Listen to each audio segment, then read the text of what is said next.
Hey everyone, James here, bringing you another film review, talking about another Italian Eurocrime film. Today, going to be talking about 1973's Violent Professionals, Poliziotteschi. This one is very straight down the road. This is my second time viewing of this film. It was actually, I'm not sure if it was the absolute first Sergio Martino film I did, but definitely one of the first. I got into Eurocrime a few years ago, maybe a year before I really got into Giallos. So it was interesting to sort of see this and then see his Giallo work later and some of his other later films, and then come back to this and sort of cycle back to where I started with his films. It's a really neat transition from his Giallo work that happened just a few years earlier into this period of his work. He's probably most well known for his Giallo work, and I do tend to agree that that stuff is holds up a little bit better than his Eurocrime work, but I do like his Eurocrime work, and I think Sergio Martino, definitely a pretty versatile director. Another interesting thing is he's working with very much same sort of, a lot of the key figures that figured into his Giallo work, except more just behind the scenes. So we're not getting Edwidge Fenech and George Hilton running around in this Eurocrime. Instead, we get the cast Luc, who was also in the same year the Martino directed Torso, but also notably produced by his brother, Luciano Martino, who produced most, if not all, of his Giallo, and written by Ernesto Gastaldi, who worked with him on a ton of different Giallo work too. I do feel like this is probably slightly above average in terms of the writing as far as the Poliziotteschi goes, but fairly run-of-the-mill. I think Gastaldi, as well as Martino, were maybe slightly more well-suited to create really memorable Gialli rather than this film. To be honest, I had actually, I basically remembered that this film was a very Dirty Harry-like Poliziotteschi, so very much in that mode, which tends to actually not be my absolute favorite, but I did enjoy this film the first time around. The obvious influences here are Dirty Harry, probably first and foremost, and French Connection, usually kind of the two considered American influences on the Eurocrime genre, but I think it's sort of interesting to look a little bit more and a little bit deeper into that influence too. Because on the surface level, this is very, very close to Dirty Harry. We have a cop basically working sort of outside the law and around the law because he finds it too difficult to work within the system in order to achieve justice. And in that sense, you do really have the template of that. But I think once you sort of, I think in some ways, this sort of like predates a lot of those 70s paranoid thrillers, stuff like The Parallax View, All the President's Men, the Alan Pakula stuff. But I think you can see a little bit of that DNA seeping into this. It's sort of like second cousins or something like that. So I do feel like you kind of have that related to it rather than, Dirty Harry, where the criminals or the villains in that one are just kind of scumbags. You sort of have those characters here, but they're not actually the ultimate villain here. And in that sense, I think this actually bears a lot of resemblance to the very underseen and very underrated and I think quite good Poliziotteschi that is also credited as one of those big three films to really kickstart the genre, Execution Squad, which came out a year earlier in 1972. That film stars Enrico Maria Salerno, sort of as this Dirty Harry type role. I think he's a little bit of a better actor than Luc Merenda, if I'm being honest. And that film's really good. I think that film holds up really great. And the villain there, I don't want to spoil the film for those who haven't seen it, but the villain is not the criminals in the same way. And it actually is a really interesting, thoughtful take on crime, or thoughtful in some sense of the word. So the other two films usually credited as really kickstarting the Eurocrime Poliziotteschi wave, according to the Mike Malloy Eurocrime documentary, are this film, Violent Professionals, as well as High Crime.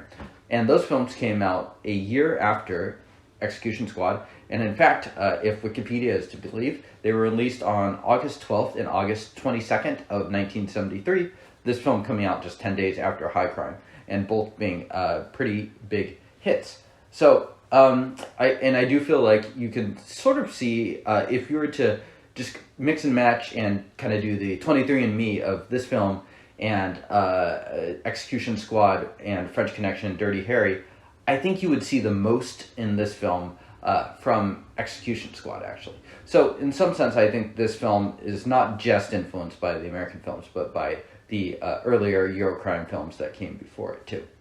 And you'll also note that Martino is choosing to switch directions here, undoubtedly for commercial reasons. So switching from the gialli that really dominated the early 70s into the now dominant Eurocrime film genre. I think this also can be seen as sort of a kickstart to the career of Luc Morenda, whereas this is maybe more of an inflection point for Sergio Martino. And we would see him paired with a number of directors, including with Martino a couple more times. I think he's in Silent Action as well. And he ended up pairing with Richard Conte again with Fernando De Leo in Shoot First Die Later, which I just reviewed recently as well. So interesting. He's probably one of the faces that is very associated with the genre. I think he's in general a average leading man here. I think he's pretty good. I don't think he's quite as good as like George Hilton is for Jelly, and not quite as iconic as someone like Maurizio Merli, but he is perfectly functional, and I think he does a generally good job. He's a very handsome man, and he's one of those faces that you won't totally forget either. So generally good job by him, good job by Conti. I think for the most part, this is a fairly run-of-the-mill Eurocrime film. I think there's two places that it really does excel, though. One is the great score done by the DeAngelis brothers. The thing I like about the DeAngelis brothers is in this one, they bring sort of like this funky score. And it's just very different from the other extremely high-caliber Italian scores of the time. Things done by Morricone, Bacalov, and Riz Ortolani, all of those guys doing great work during this era, but a lot more in that sort of classical bent to it. So I like the DeAngelis brothers for really bringing that sort of police funk to it, and I think it works really, really well for the police-driven Eurocrime films too. So I'm a big fan of the work they did. They previously had just worked with Martino in scoring Torso. A year later, they would do another great score in Castellar's Street Law. So yeah, really, really good funk score that really does suit the film and just gets you in the mood for some good old-fashioned just seeing people do a bunch of different crimes on screen. The other thing that I think this film is well above average in is the set pieces. Unsurprisingly, given Martino came from Jelly, he kind of knew to focus on these set pieces and make them things worth watching. This film, I believe they hired Julien Remy, who did a lot of the stunt car work for a lot of the films around this time. This film has two great car chases in it. Those are... I don't know if they're the absolute best amongst genre, but they are close to the best. So definitely very, very good in that sense. I had something else to add there for Remy. Oh yeah, so in terms of the action scenes, just two great car chases, as well as a third one where he's basically showing off his driving to Richard Conte. There's a couple film shots that I believe were just reused after the stunt work in this film, so kind of set the standards for those. He also uses a stunt here where he basically is driving a bunch of criminals, he's undercover, and then he drives them into the police station. And he basically repeats that same stunt in Suspicious Death of a Minor, which I found to be kind of funny too, because I had recently rewatched that film as well.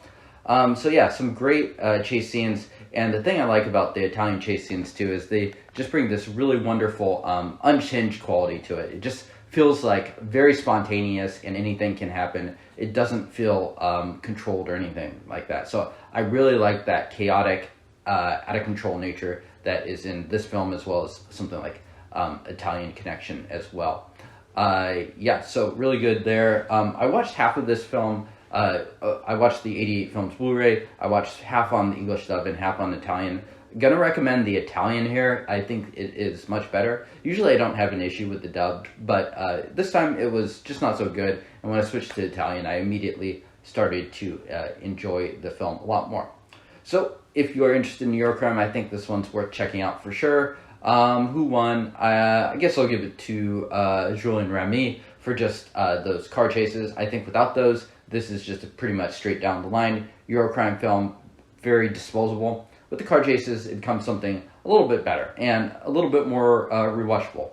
I think this is not a film I'm going to be rewatching that much, but maybe every 5 or 6 years I could see myself coming back and sort of enjoying this this fine work. Rating, 7 out of 10. So solid. Perfectly enjoyable film. Yeah, so thank you all for tuning in. And let me know how you like this film if you've seen it. Let me know if you like the other Martino Polizioteschi's, or if you prefer his jolly work like I do. And I will see you all next time.